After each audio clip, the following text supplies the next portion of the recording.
welcome to Eerie ASMR. My name is Rose, and I'll be reading you to sleep today with tales of terror and wonder, fear and the joy to be alive. If you like what you see in here, please remember to like and subscribe. Today, we're going to read the conclusion of The Dreams in the Witch House by H.P.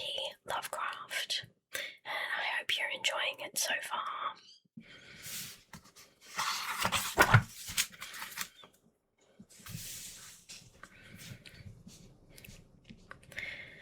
That night, as Gilman slept, the violet light broke upon him with heightened intensity, and the old witch and small furry thing, getting closer than ever before, mocked him with inhuman squeals and devilish gestures. He was glad to sink into the vaguely roaring twilight abysses, though the pursuit of that iridescent bubble conjuries and that kaleidoscopic little polyhedron was menacing and irritating. Then came the shift as vast converging planes of a slippery-looking substance loomed above and below him. A shift which ended in a flash of delirium and a blaze of unknown alien light in which yellow, carmine, and indigo were madly and inextricably blended. He was half lying on a high, fantastically balustraded terrace above a boundless jungle of outlandish, incredible peaks, balanced plains, domes, minarets, horizontal discs poised on pinnacles, and numberless forms of still greater wildness, some of stone and some of metal, which glittered gorgeously in the mixed, almost blistering glare from a polychromatic sky. Looking upward, he saw three stupendous discs of flame, each of a different hue and at a different height above an infinitely distant curving horizon of low mountains.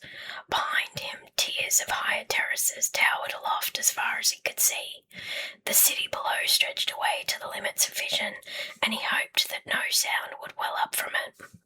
The pavement, from which he easily raised himself, was of a veined, polished stone, beyond his power to identify, and the tiles were cut in bizarre angled shapes which struck him as less asymmetrical than based on some unearthly symmetry whose laws he could not comprehend. The balustrade was chest-high, delicate and fantastically wrought, while along the rail were ranged at short intervals little figures of grotesque design and exquisite workmanship. They, like the whole balustrade, seemed to be made of some sort of shining metal, whose colour could not be guessed in this chaos of mixed effulgences, and their nature utterly defied conjecture.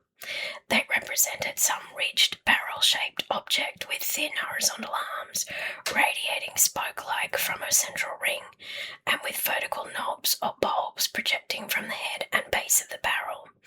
Each of these knobs was the hub of a system of 5 long, flat, triangularly tapering arms, arranged around it, like the arms of a starfish, nearly horizontal, but curving slightly away from the central barrel.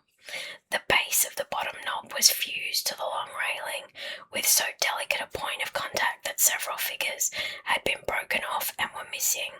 The figures were about 4.5 inches in height, while the spiky arms gave them a maximum diameter of about 2.5 inches. When Gilman stood up, the tiles felt hot to his bare feet. He was wholly alone, and his first act was to walk to the balustrade and look dizzily down at the endless cyclopean city, almost 2,000 feet below. As he listened, he thought a rhythmic confusion of faint musical pipings covering a wide tonal range welled up from the narrow streets beneath, and he wished he might discern the denizens of the place. The sight turned him giddy after a while, so that he would have fallen to the pavement had he not clutched instinctively at the lustrous balustrade. His right hand fell on one of the projecting figures, the touch seeming to steady him slightly. It was too much, however, for the exotic delicacy of the metalwork, and the spiky figure snapped off under his grasp. Still dazed, he continued to clutch it as his other hand seized a vacant space on the smooth railing. But now his oversensitive ears caught something behind him, and he looked back across the level terrace. Approaching him softly, though without apparent furtiveness, were 5 figures, 2 of which were the sinister old woman and the fanged furry little animal. The other 3 were what sent him unconscious, for they were living entities about 8 feet high, shaped precisely like the spiky images on the balustrade, and propelling themselves by a spider-like wriggling of their lower set of starfish arms.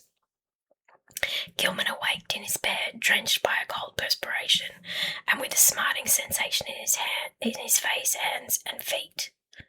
Springing to the floor, he washed and dressed in frantic haste, as if it were necessary for him to get out of the house as quickly as possible.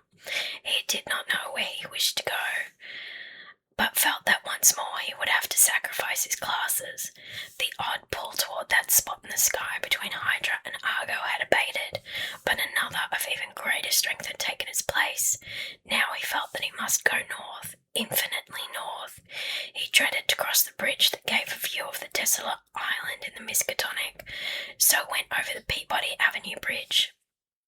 Very often he stumbled, for his eyes and ears were chained to an extremely lofty point in the blank blue sky. After about an hour he got himself under better control, and saw that he was far from the city. All around him stretched the bleak emptiness of salt marshes, while the narrow road ahead led to Innsmouth, that ancient half-deserted town in which Arkham people were so curiously unwilling to visit. Though the northward pull had not diminished, he resisted it as he had resisted the other pull, and finally found that he could almost balance the one against the other. Plodding back to town and getting some coffee at a soda fountain, he dragged himself into the public library and browsed aimlessly among the lighter magazines. Once he met some friends who remarked how oddly sunburned he looked, but he did not tell them of his walk. At 3 o'clock he took some lunch at a restaurant, noting meanwhile that the pull had either lessened or divided itself. After that, he killed the time at a cheap cinema show, seeing the inane performance over and over again without paying any attention to it. About 9 at night, he drifted homeward and stumbled into the ancient house. Joe Mazurowitz was whining unintelligible prayers, and Gilman hastened up to his own garret chamber without pausing to see if Elwood was in. It was when he turned on the feeble electric light that the shock came. At once he saw there was something on the table which did not belong there, and a second look left no room for doubt. Lying on its side, for it could not stand up alone, was the exotic spiky figure which in his monstrous dream he had broken off the fantastic balustrade. No detail was missing. The ridged barrel-shaped centre, the thin radiating arms, the knobs at each end, and the flat, slightly outward curving starfish arms spreading from those knobs, all were there. In the electric light the colours seemed to be a kind of iridescent grey, veined with green, and Gilman could see amidst his horror and bewilderment that one of the knobs ended in a jagged break corresponding to its former point of attachment to the dream railing. Only his tendency towards a dazed stupor prevented him from screaming aloud. This fusion of dream and reality was too much to bear. Still dazed, he clutched at the spiky thing and staggered downstairs to landlord Dombrowski's quarters.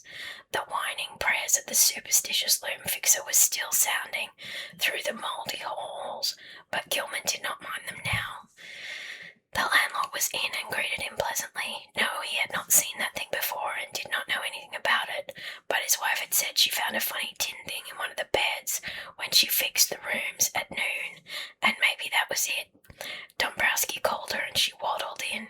Yes, that was the thing. She found it in the young gentleman's bed, on the side next to the wall. It had looked very queer to her, but of course the young gentleman had lots of queer things in his room. Books and curios and pictures and markings on paper. She certainly knew nothing about it.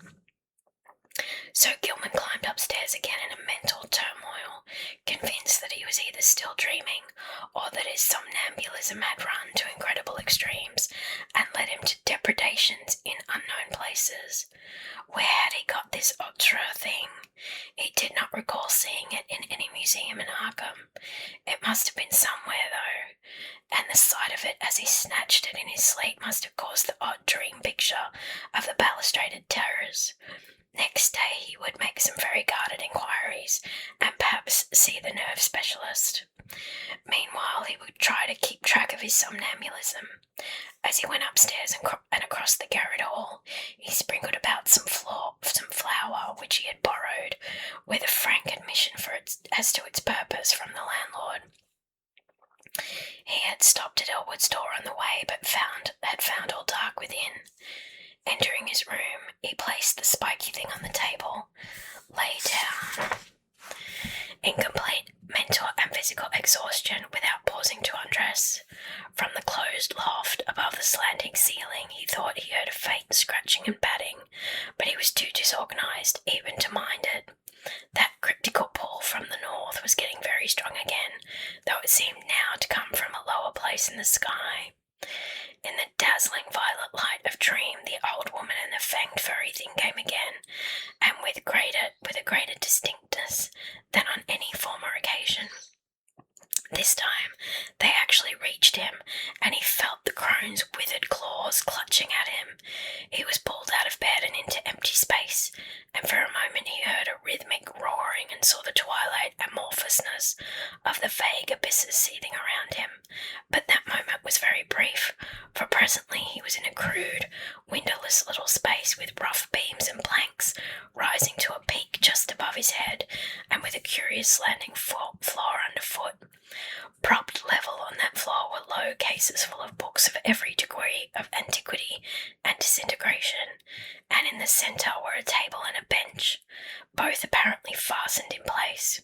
Small objects of unknown shape and nature were ranged on the tops of the cases, and in the flaming violet light, Gilman thought he saw a counterpart of the spiky image which had puzzled him so horribly. On the left, the floor fell abruptly away, leaving a black triangular gulf, out of which, after a second's dry rattling, there presently climbed the hateful little furry thing with the yellow fangs and the bearded human face. The evilly grinning beldame still clutched him, and beyond the table stood a figure he had never seen before, a tall, lean man of dead black coloration, but without the slightest sign of negroid features, wholly devoid of either hair or beard, and wearing as his only garment a shapeless robe of some heavy black fabric. His feet were indistinguishable because of the table and bench, but he must have been shod, since there was a clicking whenever he changed position. The man did not speak, and bore no trace of expression on his small regular features. He merely pointed to a book of prodigious size, which lay open on the table, while the beldame thrust a huge grey quill into Gilman's right hand. Over everything was a pall of intensely maddening fear, and the climax was reached when the furry thing ran up the dreamer's clothing to his shoulders, and then down his left arm, finally biting him sharply in the wrist, just below his cuff. As the blood spurted from his wound, Gilman lapsed into a faint. He awaked on the morning of the 22nd with a pain in his left wrist, and saw that his cuff was brown with dried blood. His recollections were very confused, but the scene with the black man in the unknown space stood out vividly. The rats must have bitten him as he slept, giving rise to the climax of that frightful dream. Opening the door, he saw that the floor on the corridor floor was undisturbed, except for the huge prints of the loutish fellow who roomed at the other end of the garret. So he had not been sleepwalking this time, but something would have to be done about those rats. He would speak to the landlord about them. Again he tried to stop up the hole at the base of the slanting wall, wedging in a candlestick which seemed to be about the right size.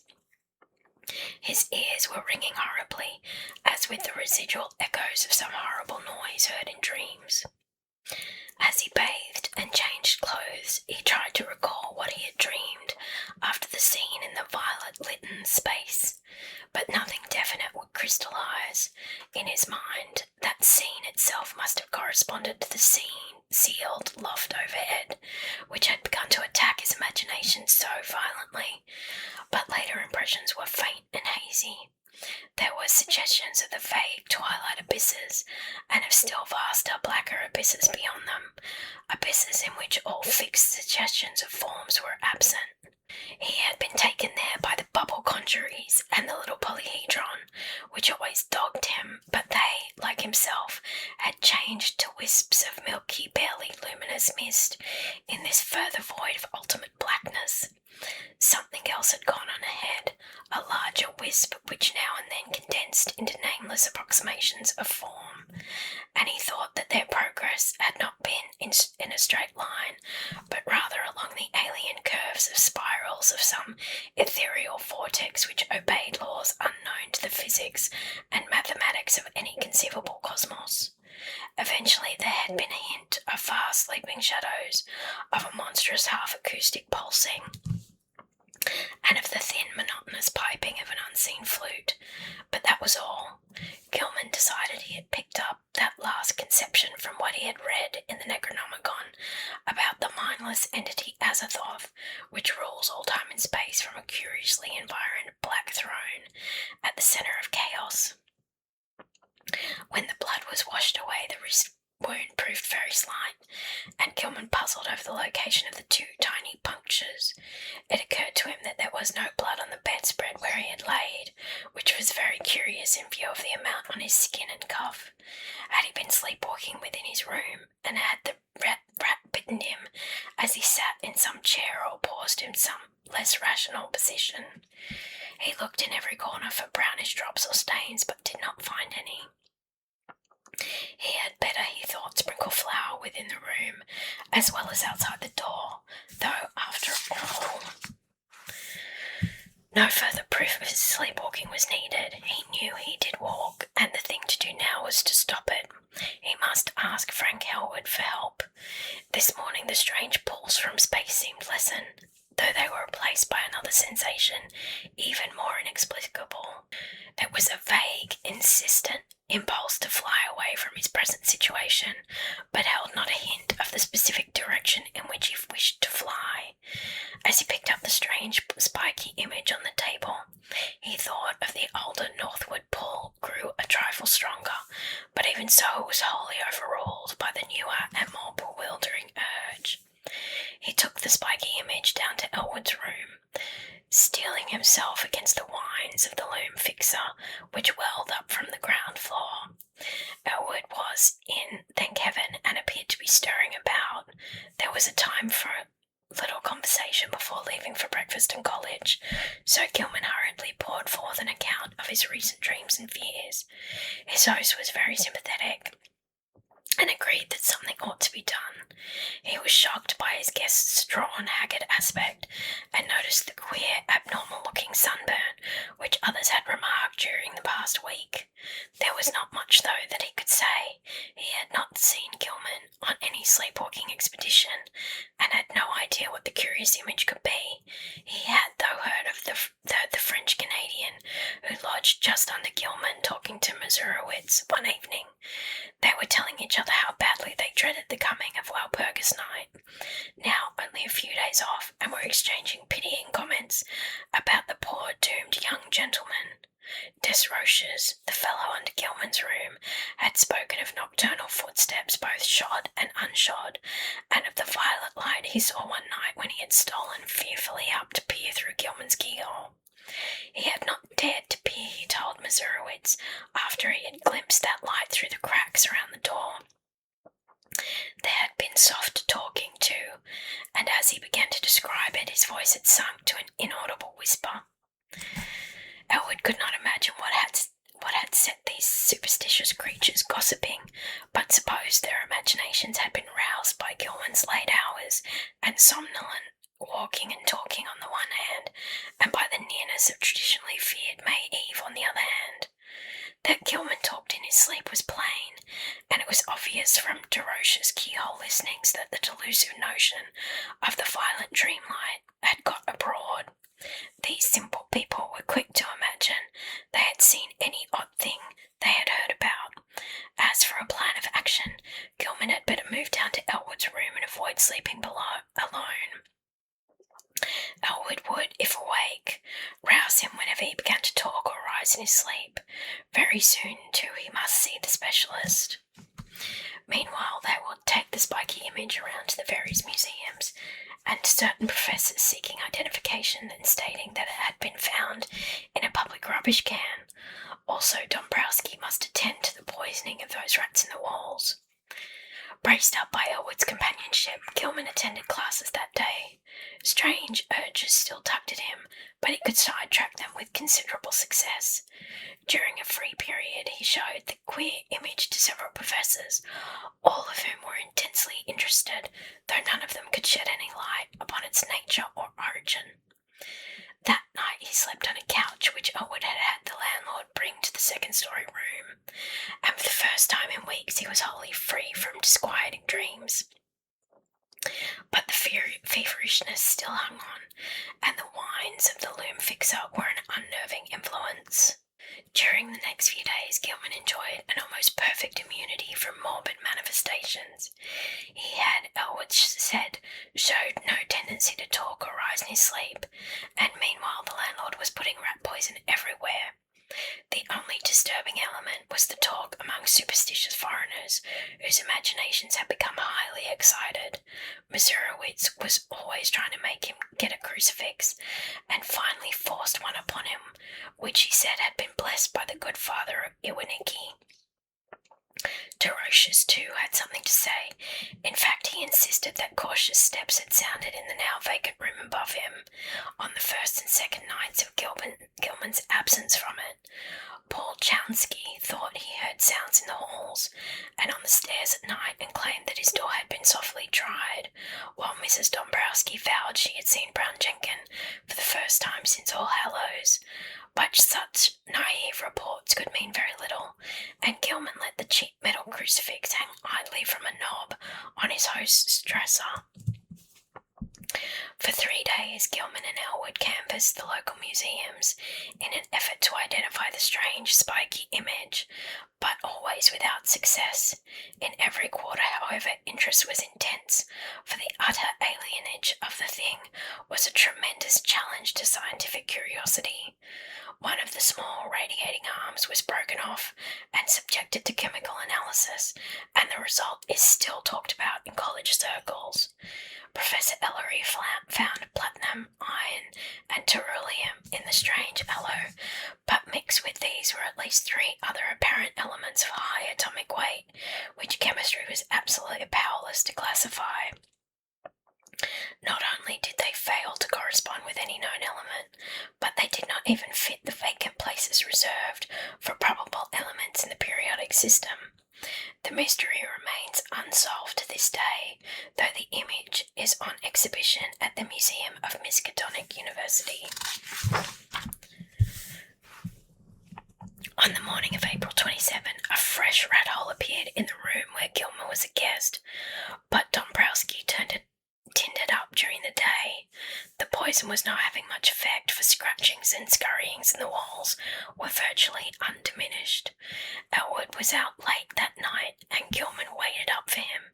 He did not wish to go to sleep in a room alone, especially since he thought he had glimpsed in the evening twilight the repellent old woman whose image had become so horribly transferred to his dreams. He wondered who she was, and what had been near her, rattling the tin can in a rubbish heap at the mouth of a squalid courtyard. The crone had seemed to notice him and leer evilly at him, though perhaps this was merely his imagination. The next day both youths felt very tired and knew they would sleep like logs when night came.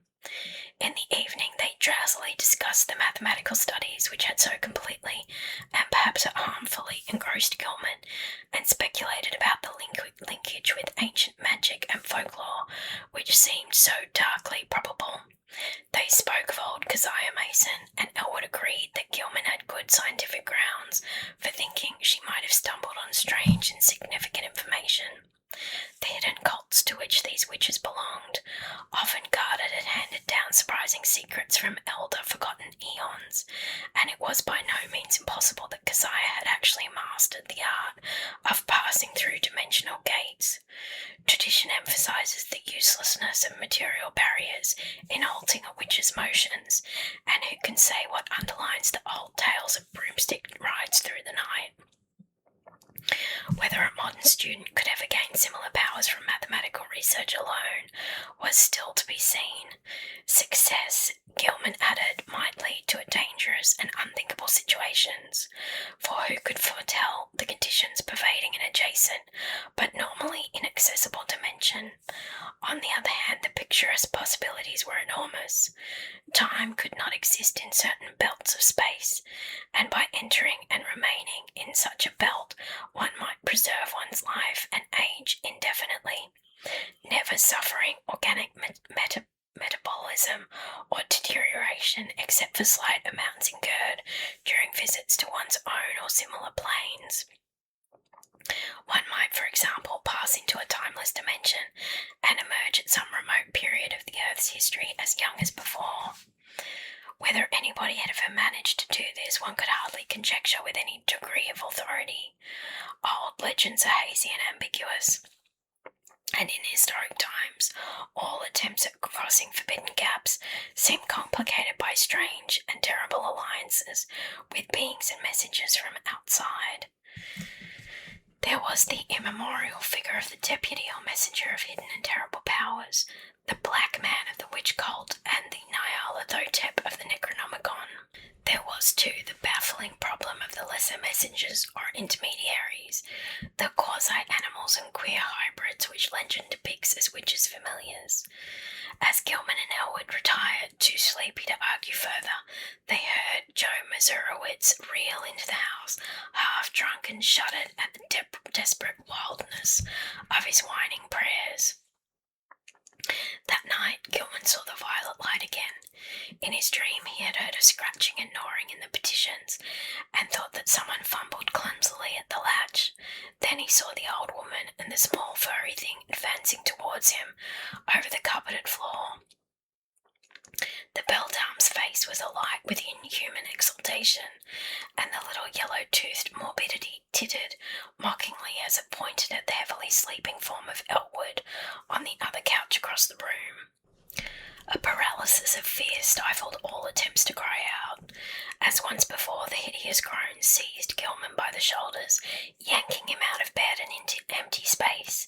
Again the infinitude of the shrieking twilight abysses flashed past him, but in another second he thought he was in a dark, muddy, unknown alley of fetid odours, with the rotting walls of ancient houses towering up on every hand. Ahead was the robed black man he had seen in the peaked space in the other dream, while from a lesser distance the old woman was beckoning and grimacing imperiously. Brown Jenkin was rubbing itself with a kind of affectionate playfulness around the ankles of the black man, which the deep mud largely concealed. There was a dark open doorway on the right, to which the black man silently pointed. Into this the grimacing crone started, dragging Gilman after her by his pyjama sleeve. There were evil-smelling staircases which creaked ominously, and on which the old woman seemed to radiate a faint violet light. And finally, a door leading off a landing. The crone fumbled with the latch and pushed the door open, motioning to Gilman to wait and disappearing inside the black aperture.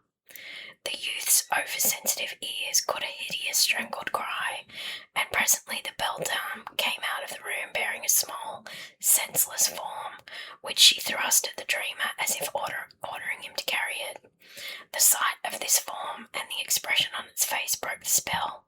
Still too dazed to cry out, he plunged recklessly down the noisome staircase and into the mud outside, halting only when seized and choked by the waiting black man. As consciousness departed, he heard the faint, shrill tittering of the fanged rat-like abnormality. On the morning of the 29th, Gilman waked into a maelstrom of horror. The instant he opened his eyes, he knew something something was terribly wrong, for he was back in his old garret room with the slanting wall and ceiling, sprawled on the now unmade bed. His throat was aching inexplicably, and as he struggled to a sitting posture, he saw with growing fright that his feet and pyjama bottoms were brown with caked mud.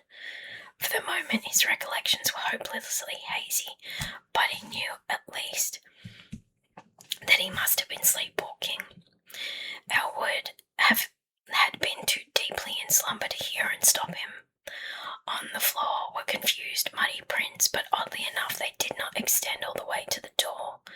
The more Gilman looked at them, the more peculiar they seemed, for in addition to those he could recognise as his, there were some smaller, almost round markings, such as the legs of a large chair or table might make, except that most of them tended to be divided into halves. There were also some curious muddy rat tracks leading out of a fresh hole and back into it again. Utter bewilderment and the fear of madness racked Gilman as he staggered to the door and saw that there were no muddy prints outside.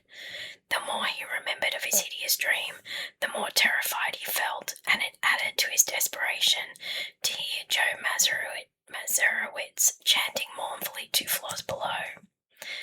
Descending to Elwood's room, he roused his still sleeping host and began telling of how he had found himself, but Elwood could form no idea of what might really have happened, where Gilman could have been, or how he got back to his room without making tracks in the hall, and how the muddy furniture-like prints came to be mixed with his in the garret chamber were wholly beyond conjecture.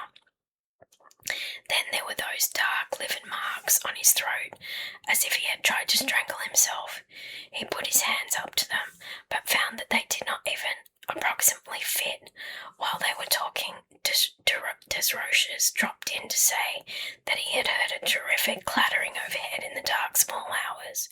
No, there had been no one on the stairs after midnight, though just before midnight he had heard faint footfalls in the garret, and cautiously descending steps he did not like.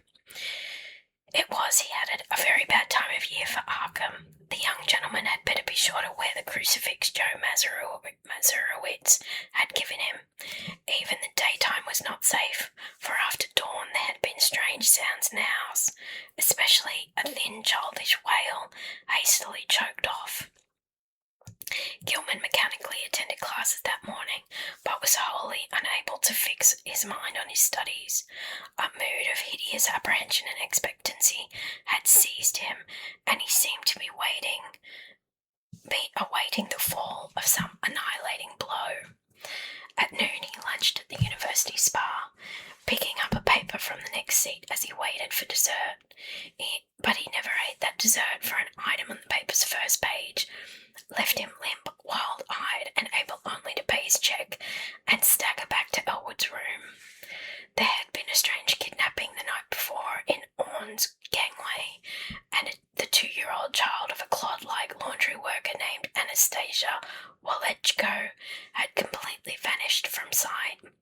The mother, it appeared, had feared the event for some time, but the reasons she assigned for her fear was so grotesque that no one took them seriously. She said, seen Brown Jenkin about the place now and then ever since early in March, and knew from its grimaces and titterings that little Ladislas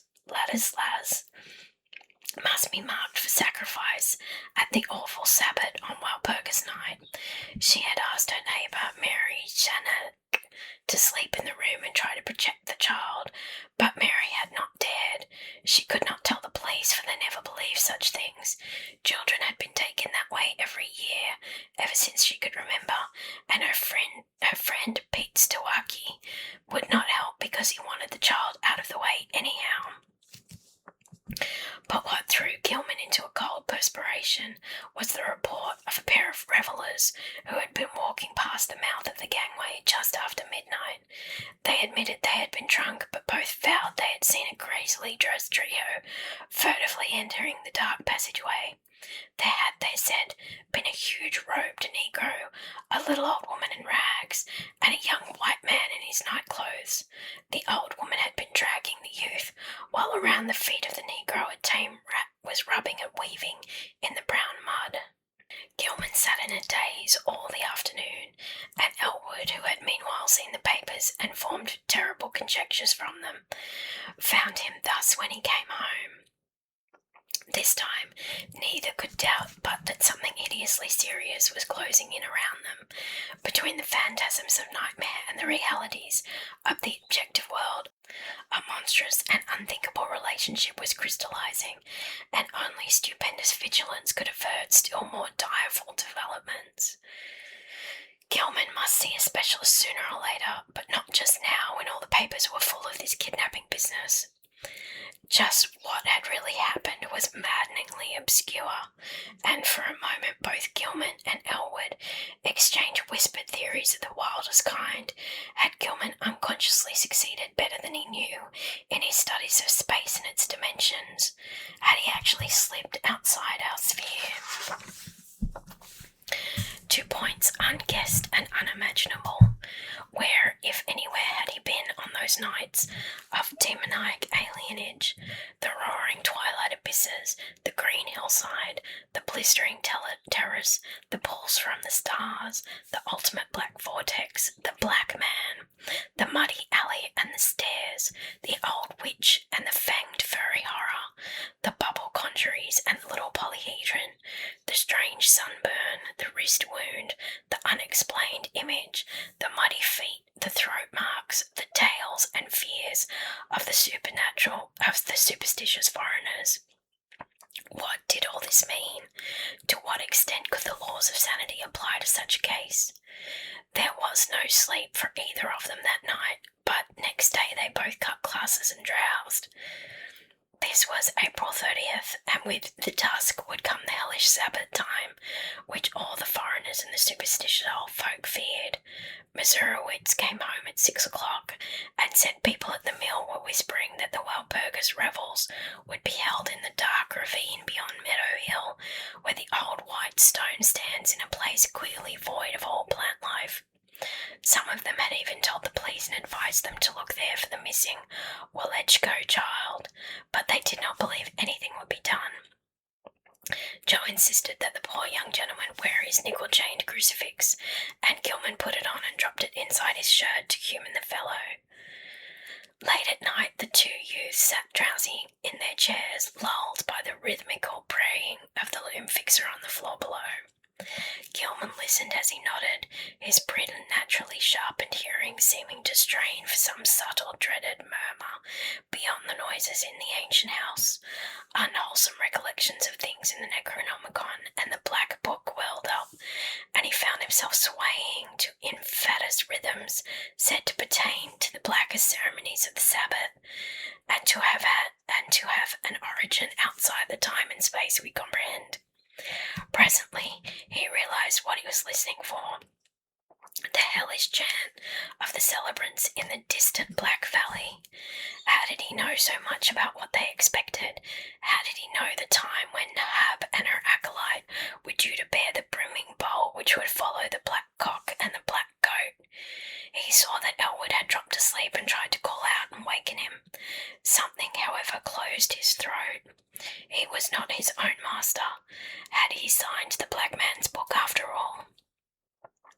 Then his fevered, abnormal hearing caught the distant wind-borne notes. Over miles of hill and field and alley they came, but he recognised them nonetheless. The fires must be lit, and the dancers must be starting in. How could he keep himself from going? What was it that enmeshed him? Mathematics, folklore, the house, old Keziah, Brown Jenkin, and now he saw that there was a fresh rat hole in the wall near his couch. Above the distant chanting and the nearer braying of Joe Meserowitz came another sound, a stealthy, determined scratching in the partitions. He hoped the electric lights would not go out. Then he saw the fanged, bearded little face in the rat hole, the accursed little face which he at last realised bore such a shocking, mocking resemblance to old Keziah's, and heard the faint fumbling at the door. The screaming twilight abysses flashed before him, and he felt himself helpless in the formless grasp of the iridescent bubble conjuries. Ahead raced the small kaleidoscopic polyhedron, and churning void there was a heightening and acceleration of the vague tonal pattern, which seemed to foreshadow some unutterable and unendurable climax. He seemed to know what was coming, the monstrous burst of Wahlberger's rhythm, in whose cosmic timbre would be concentrated all the primal ultimate space-time seethings which lie behind the massed spheres of matter, and sometimes break forth in measured reverberations that penetrate faintly to every layer of entity and give hideous significance throughout the worlds to certain dreaded periods. But all this vanished in a second. He was again in the cramped, violet-lit and peaked space, with the slanting floor, the low cases of ancient books, the bench and table, the queer objects, and the triangular gulf at one side. On the table lay a small white figure, an infant boy, unclothed and unconscious, while on the other side stood the monstrous leering old woman, with a gleaming, grotesque hafted knife in her right hand, and a queerly proportioned pale metal bowl covered with curiously chased designs and having delicate lateral handles in her left. She was intoning some croaking ritual in a language which Gilman could not understand, but which seemed likely something guardedly quoted in the Necronomicon. As the scene grew clear, he saw the ancient crone bend forward and extend the empty bowl across the table, and unable to control his own motions, he reached far forward and took it in both hands, noticing as he did so its comparative lightness. At the same moment, the disgusting form of Brown Jenkins scrambled up over the brink of the triangular black gulf on his left. The crone now motioned him to hold the bowl in a certain position while she raised the huge grotesque knife above the small white victim as high as her right hand could reach. The fanged furry thing began tittering a continuation of the unknown ritual while the witch croaked loathsome responses. Gilman felt a gnawing, poignant abhorrence shoot through his mental and emotional paralysis, and the light metal bowl shook in his grasp. A second later, the downward motion of the knife broke the spell completely, and he dropped the bowl with a resounding bell-like clangor, while his hands darted out frantically to stop the monstrous deed. In an instant he had edged up the slanting floor around the end of the table and wrenched the knife from the old woman's claws, sending it clattering over the brink of the narrow triangular gulf. In another instant, however, matters were reversed, for those murderous claws had locked themselves tightly around his own throat, while the wrinkled face was twisted with insane fury. He felt the chain of the cheap crucifix grinding into his neck, and in his peril wondered how the sight of the object itself would affect the evil creature. Her strength was altogether superhuman, but as she continued her choking, he reached feebly in his shirt and drew out the metal symbol, snapping the chain and pulling it free. At sight of the device, the witch seemed struck with panic, and her grip relaxed long enough to give Gilman a chance to break it entirely. He pulled the steel-like claws from his neck and would have dragged the beldame over the edge of the gulf had not the claws received a fresh access of strength and closed in again. This time he resolved to reply in kind, and his own hands reached out for the creature's throat. Before she saw what he was doing, he had the chain of the crucifix twisted about her neck, and a moment later he had tightened it enough to cut off her breath. During her last struggle, he felt something bite at his ankle and saw that Brown Jenkins had come to her aid. With one savage kick, he sent the morbidity over the edge of the gulf and heard it whimper on some level far below. Whether he had killed the ancient crone he did not know, but he let her rest on the floor where she had fallen. Then, as he turned away, he saw on the table a sight which nearly snapped the last thread of his reason. Brown Jenkins, tough of sinew and with 4 tiny hands of demoniac dexterity, had been busy while the witch was throttling him, and if his efforts had been in vain. What he had prevented the knife from doing to the victim's chest, the yellow fangs of the furry blasphemy had done to her wrist, and the bowl so lately on the floor stood 4% beside the small, lifeless body.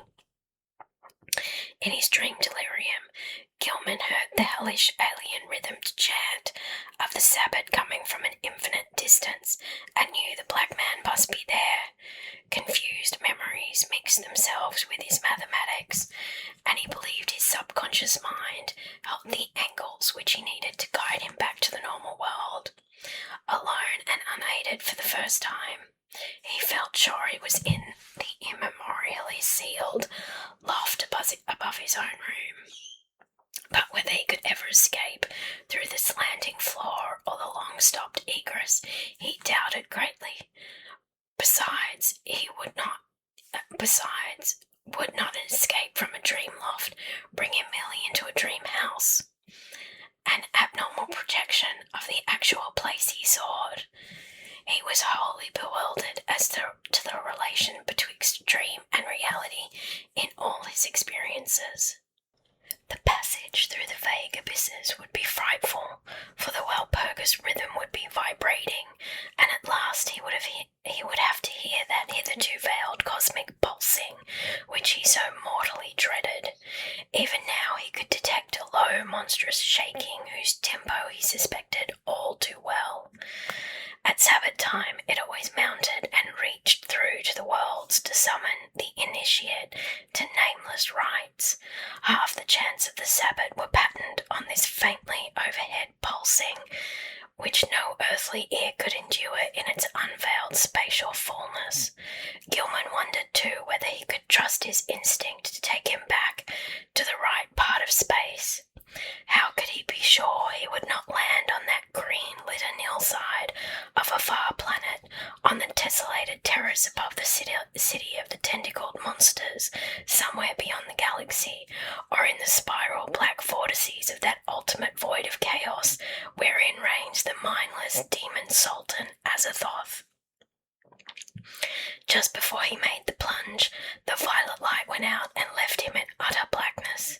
The witch, old Keziah Nahab, that must have meant her death, and mixed with the distant chant of the Sabbath and the whimpers of Brown Jenkin in the gulf below, he thought he heard another and wilder whine from unknown depths. Joe Mazurowitz, the prayers against the crawling chaos now turning to an inexpligably triumphant shriek, worlds of sardonic actuality impinging on vortices of febrile dream. Aya, Shub Niggurath, the goat with 1,000 young. They found Gilman on the floor of his queerly angled old garret room long before dawn, for the terrible cry had brought Desroches and Choinsky and Dombrowski and Mazurowitz at once, and had even wakened the soundly sleeping Elwood in his chair. He was alive and with open staring eyes, but seemed largely unconscious. On his throat were the marks of murderous hands, and on his left ankle was a distressing rat bite. His clothing was badly rumpled, and Joe's crucifix was missing. Elwood trembled, afraid even to speculate on what new form his friend's sleepwalking had taken. Mazurowitz seemed half dazed because of a sign he said he had in response to his prayers, and he crossed himself frantically when the squealing and whimpering of a rat sounded from beyond the slanting partition. When the dreamer was settled on his couch in Elwood's room, they sent for Dr. Malkowski, a local practitioner who would repeat no tales where they might prove embarrassing, and he gave Gilman 2 hypodermic injections which caused him to relax in something like natural drowsiness. During the day, the patient regained consciousness at times and whispered his newest dreams disjointedly to Elwood. It was a painful process, and at its very start brought out a fresh and disconcerting fact. Gilman, whose ears had so lately possessed an abnormal sensitiveness, was now stone deaf. Dr. Malkowski, summoned again in haste, told Elwood that both eardrums were ruptured, as if by the impact of some stupendous sound intense beyond all human conception or endurance. How such a sound could have been heard in the last few hours without arousing all the Miskatonic Valley was more than the honest physician could say. Elwood wrote his part of the colloquy on paper, so fairly easy communication was maintained. Neither knew what to make of the whole chaotic business and decided it would be better if they thought as little as possible about it. Both, though, agreed that they must leave this ancient and accursed house as soon as it could be arranged.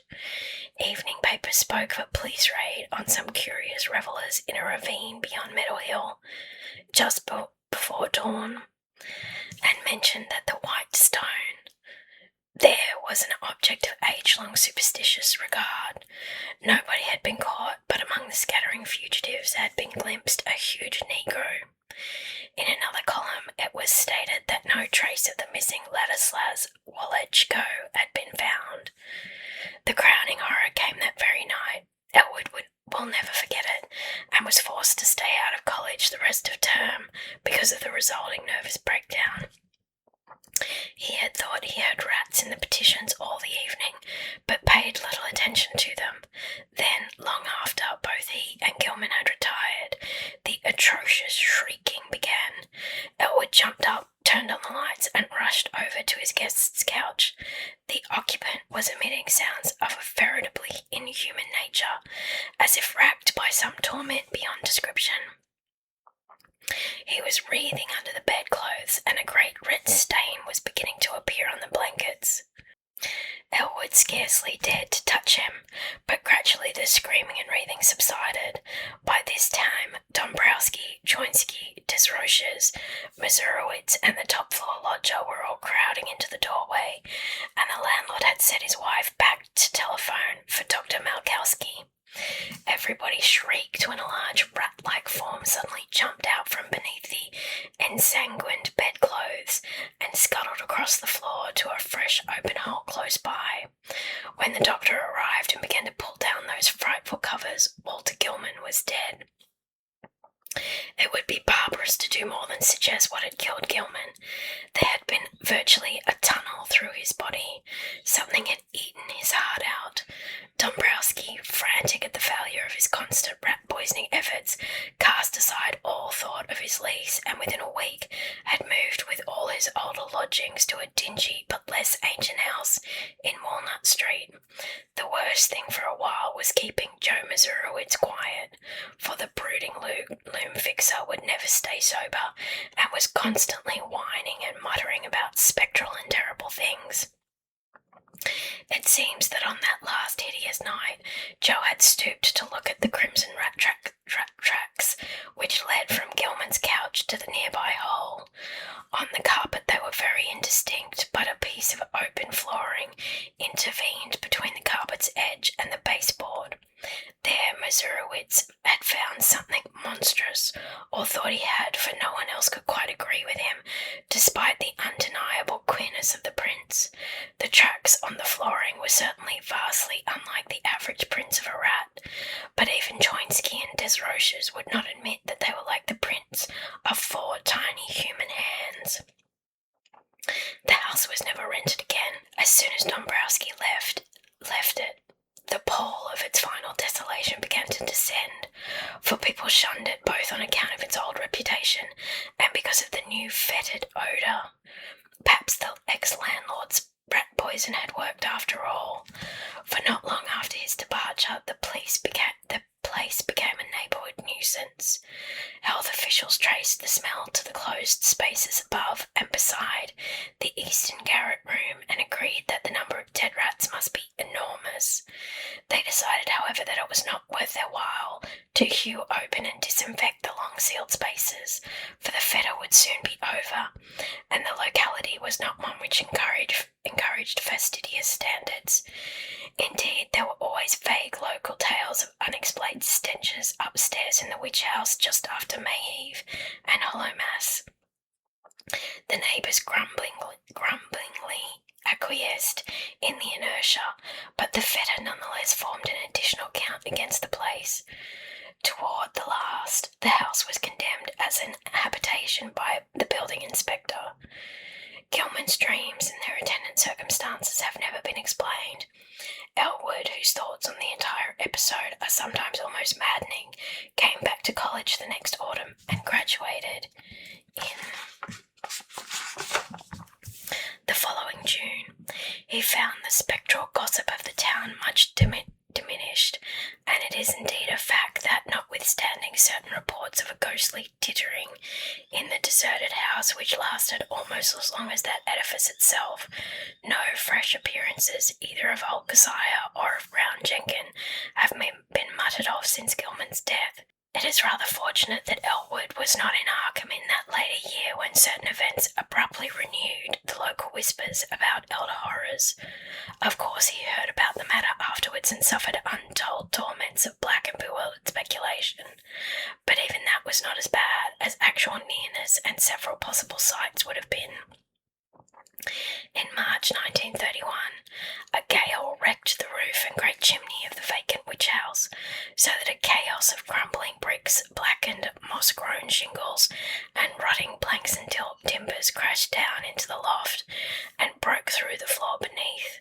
The whole attic story was choked with debris from above, but no one took the trouble to touch the mess before the inevitable razing of the decrepit structure. That ultimate step came in the following December, and it was when Gilman's old room was cleared out by reluctant, apprehensive workmen that the gossip began. Among the rubbish which had crashed through the ancient slanting ceiling were several things which made the workmen pause and call in the police. Later the police in turn called in the coroner and several professors from the university. There were bones, badly crushed and splintered but clearly recognisable as human, whose manifestly modern date conflicted puzzlingly with the remote period at which their only possible lurking place, the low slant-floored loft overhead, had supposedly been sealed from all human access. The coroner's physician decided that some belonged to a small child, while certain others, found mixed with shreds of rotten brownish cloth, belonged to a rather undersized, bent female of advanced years. Careful sifting of debris also disclosed many tiny bones of rats caught in the collapse, as well as older rat bones gnawed by small fangs, in a fashion now and then highly productive of controversy and reflection. Other objects found included the mingled fragments of many books and papers, together with a yellowish dust left from the total disintegration of still older books and papers. All, without exception, appeared to deal with black magic in its most advanced and horrible forms, and the evidently recent date of certain items is still a mystery, as unsolved as that of the modern human bones. An even greater mystery is the absolute homogeneity of the crabbed, archaic writing found on a wide range of papers whose conditions and watermarks suggest age difference of at least 150 to 200 years. To some, though, the greatest mystery of all is the variety of utterly inexplicable objects whose shapes, materials, types of workmanship, and purposes baffle all conjecture. Found scattered amidst the wreckage in evidently diverse states of injury. One of these things, which excited several Miskatonic professors profoundly, is a badly damaged monstrosity plainly resembling the strange image which Gilman gave to the college museum, save that it is larger, wrought of some peculiar bluish stone instead of metal, and possessed of a singularly angled pedestal with undecipherable hieroglyphics. Archaeologists and anthropologists are still trying to explain the bizarre designs chased on a crushed bowl of light metal, whose inner side bore ominous brownish stains when found. Foreigners and credulous grandmothers are equally garrulous about the modern nickel crucifix with broken chain, mixed in the rubbish and shiveringly identified by Joe Mazurowitz as that which he had given poor Gilman many years before.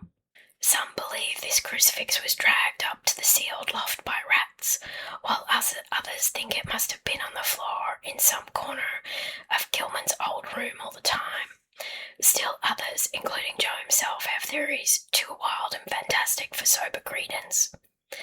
When the slanting wall of Gilman's room was torn out, the once sealed triangular space between that partition and the house's north wall was found to contain much less structural debris, even in proportion to its size, than the room itself, though it had a ghastly layer of older materials which paralysed the wreckers with horror.